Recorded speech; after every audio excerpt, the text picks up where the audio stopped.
nous allons voir comment on fait pour comparer, ranger et encadrer les nombres de 0 à 199. Alors d'abord, on va parler de la comparaison des nombres, d'accord?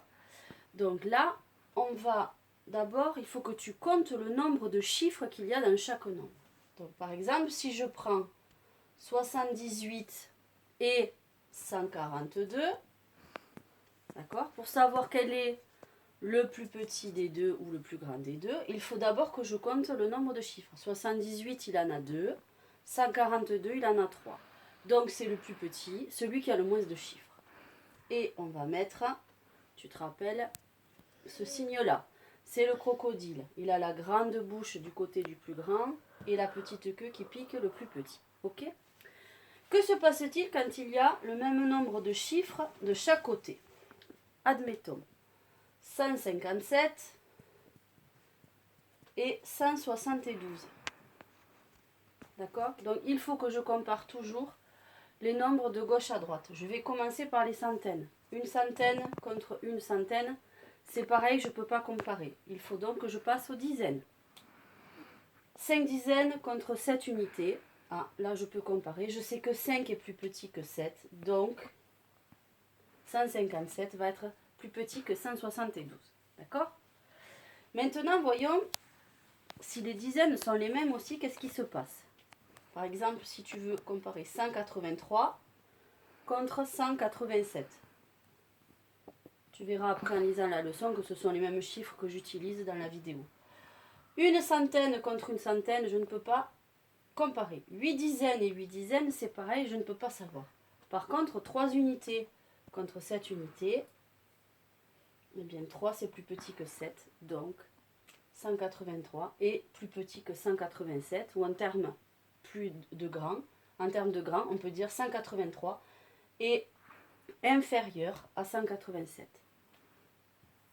Si vous voyez ce signe-là, on dit que c'est supérieur. D'accord? Une fois que tu sais faire ça, que tu sais comparer et utiliser ces symboles, eh bien tout simplement, tu vas pouvoir t'en servir pour ranger des nombres.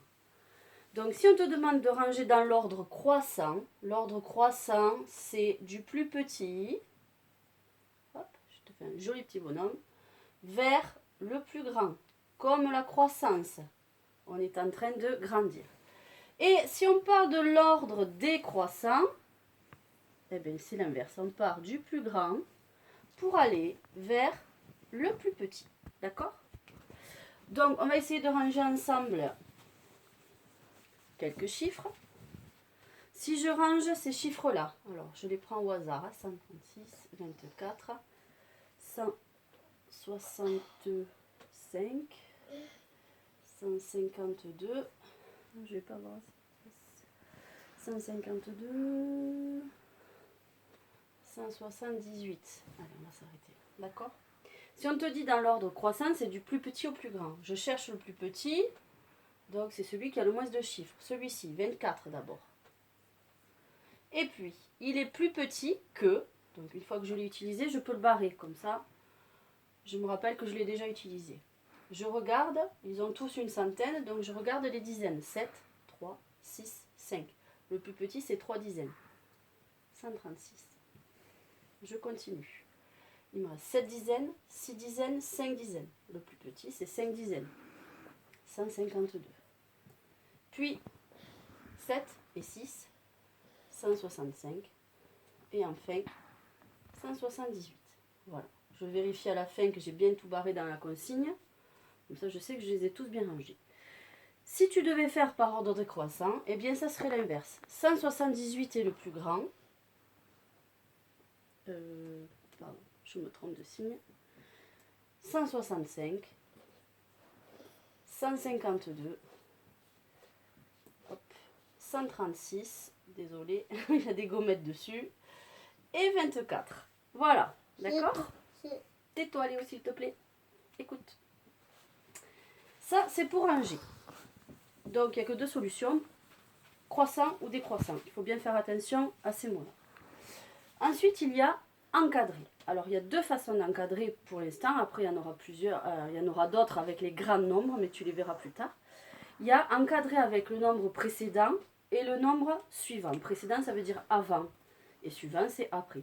Ce qui revient à faire tout simplement moins 1 et plus 1. Par exemple, si tu prends 157, et bien avant, dans la liste des nombres, j'ai 156 et 158 après. Là, j'enlève 1 quand je vais vers la gauche. J'ajoute 1 quand je vais vers la droite, tout simplement. Maintenant aussi, on peut te demander d'encadrer entre deux dizaines, ce qui est un peu plus compliqué. Si par exemple, je prends 157, d'accord, 157, il est compris entre 150 et 160. À la fin, tu as des zéros, ce sont des dizaines entières, d'accord? Parce que dans la dizaine de 150, j'ai 150, 151, 152, 153, 157, 158, 159. Et après, j'arrive à 160. Si tu regardes bien, on retrouve le même chiffre ici et là.